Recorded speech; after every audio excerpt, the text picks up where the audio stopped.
Just answering questions with WAPTech from a specific person. Blah, blah, blah. Sorry about that. Saudi Arabia, Crown Prince, Las Vegas hitman mass shooting video equals Patsy Paddock. Someone posted a long stack of comments. Here we go. I'll admit that I didn't watch this one. Well, for the same reason you didn't want to do this video.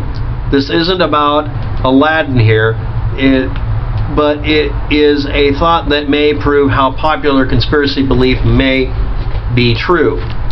However, I would also show how it isn't nefarious or government conspiracy at all. It is regarding reports of multiple shooters in the crowd. Now, I've covered that before, but this person, all of this is one person. It was a country music festival. Safe to assume more than a few cowboys easily snuck a sidearm in with them.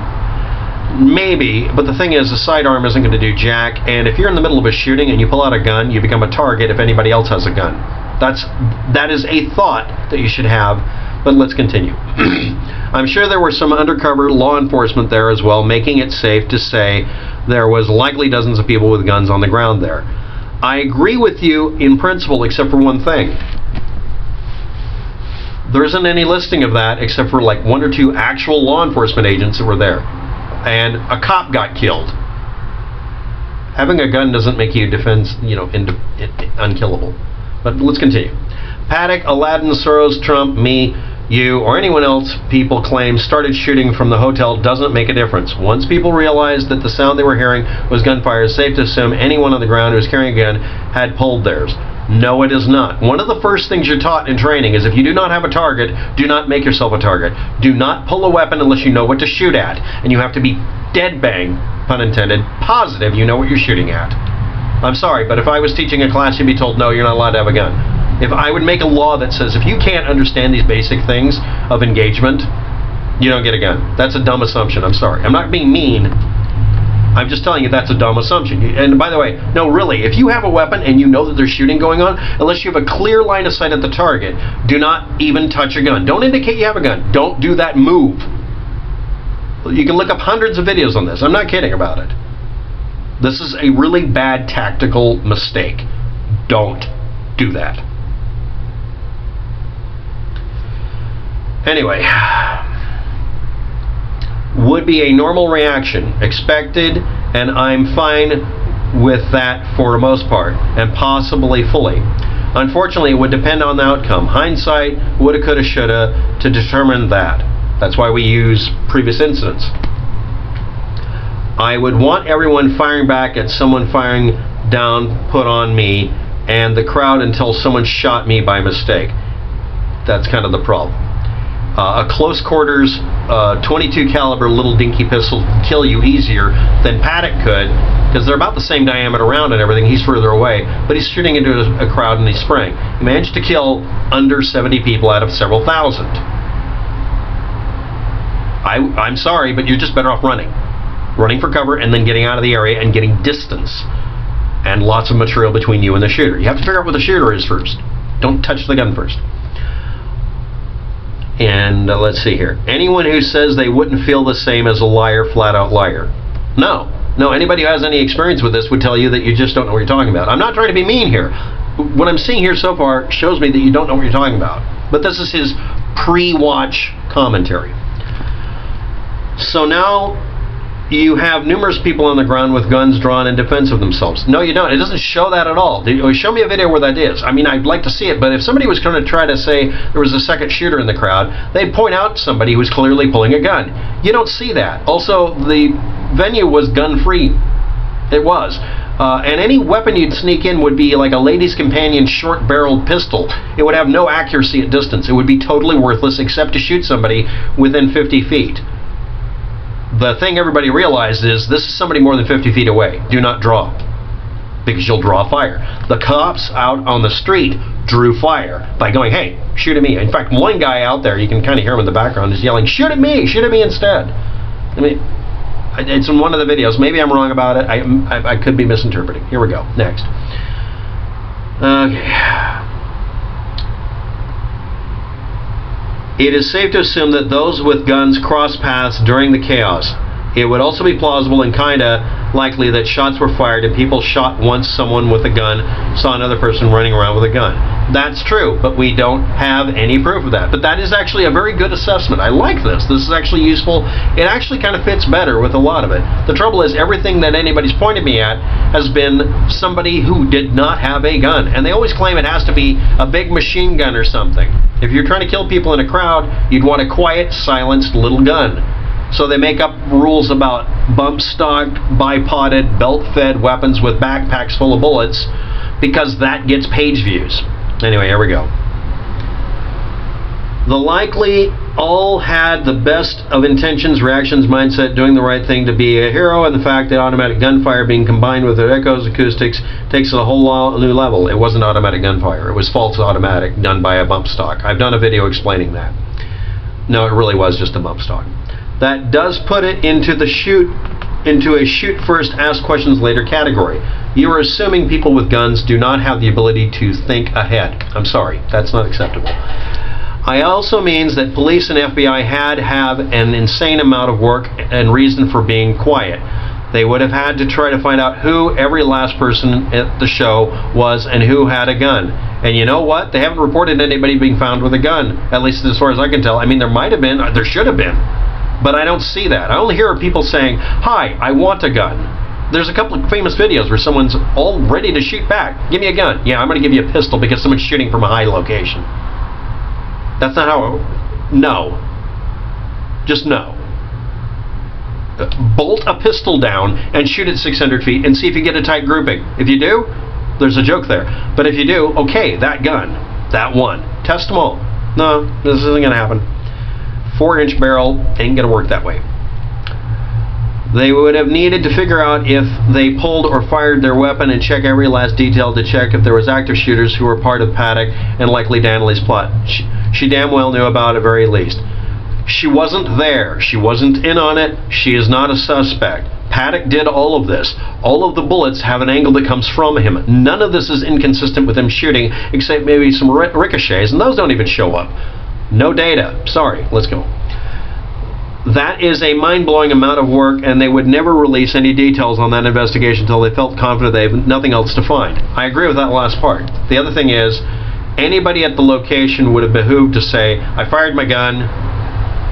I thought I was shooting at somebody. Here's my gun." They check it to see if it has residue. They fire another shot to get the rifling figured out. They figure out exactly what kind of gun it is. And you don't get your gun back until they're done with the investigation. No one has reported having their gun confiscated, because that would be headline news in a YouTube video. Hasn't happened. All the whistleblowers, and anyway, let's continue. If they so much as suspect anyone, they may not have enough to make a case on, which means they won't say anything. No, that's not how it works. While they monitor anyone possibly connected until they can make a mistake and allow them to link them to being involved. No. The way an investigation works is you grab them immediately, get a hold of all their emails and texts, and if you think somebody was deliberately involved, you throw them in jail, and if you don't think they're involved, you name, yeah, this person tried to be a hero, and he ended up shooting a tire. People stole cars that day. People demanded guns from police so they could help. Off-duty cops ended up getting shot. People died that day. They would do the same if they felt it would lead to someone bigger, like someone who helped with the planning and training, etc. Yes, and there's no reason for the police department, FBI, or even the U.S. government not to out whoever did it. We're a year later. It was Paddock. I'm sorry. Show me something. Give me some data. Show me a video that shows somebody drawing a gun. I want to see one. Not one of them I've already gone through and debunked like for the 5th freaking time. For God's sake. No more fruit ninjas, okay? No. But yeah, if you were on the ground with a pistol, you could be shooting the people there. That's about all it would be good for. You wouldn't be shooting back because, number one, most people couldn't figure out where it was coming from until they were all running. And number two, you wouldn't be able to hit jack indoor shit. Before anyone wants to shoot down my statement, I will say and prove that the only arrest made Hague from the worst mass shooting in U.S. history was because of me and my intel. Really? I will gladly send it to Waptec or leave it up to him if he wants it or wants to share it. The guy's bullets were traced because they checked financial statements from Paddock. Okay, if you want, okay, just put it on your channel. Having been the one responsible for that arrest, not knowing anyone involved, being in Oregon, and being a DOD and DIA director, they even heavily investigated me and probably still are. I know it's idiotic for them to waste their time, but okay, there's that perspective. Okay, now I watched it. You do good stuff, man. Watching ever since you did a video on me in 2015. I never thanked you for that, but I did help me in many ways. Apparently your channel is being anonymized here, so I don't know who I'm talking to. But let's continue. But I'm sorry, but your references here and the information here does not... I'm sorry, I'm not critiquing you in a mean way. That is not something anyone who actually knows what they're doing with a gun would do. Okay, let's assume somebody stupid did it. Again, we would have been told by now. Anyway, I would say it here, but you know what threats I would... Yeah, I know about that, yeah.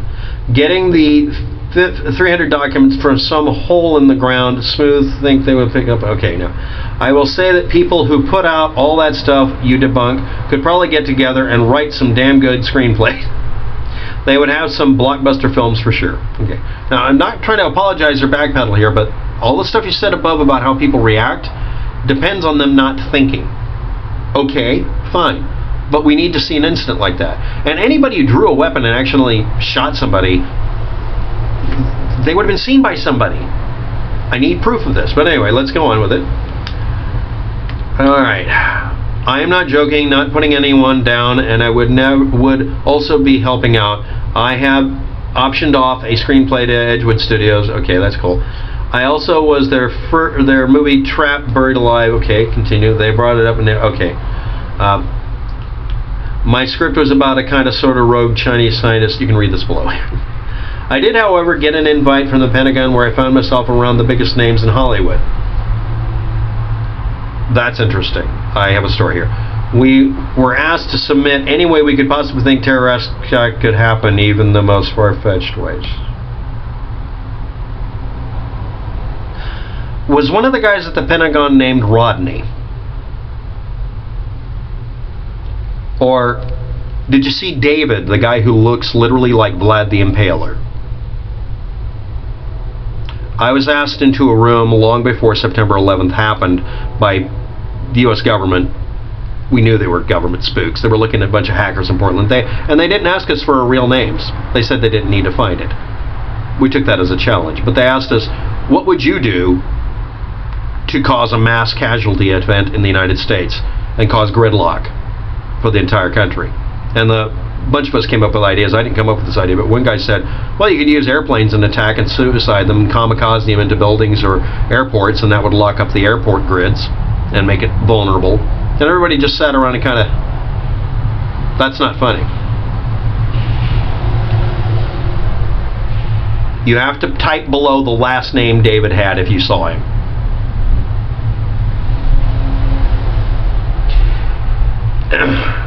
That was the only reason I had gotten the invite. The reasoning, or what I were told, was that if someone had mentioned an attack like 9/11 would happen prior to 9/11, it sounded crazy as well. Yeah, it wasn't funny. That's got to be David. He's supposed to be retired. What is he...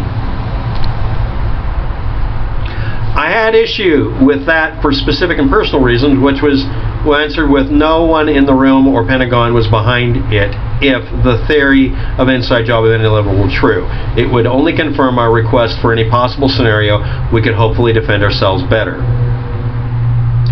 They also said that if a person can think of it, then absolutely can be achieved and probably already has been.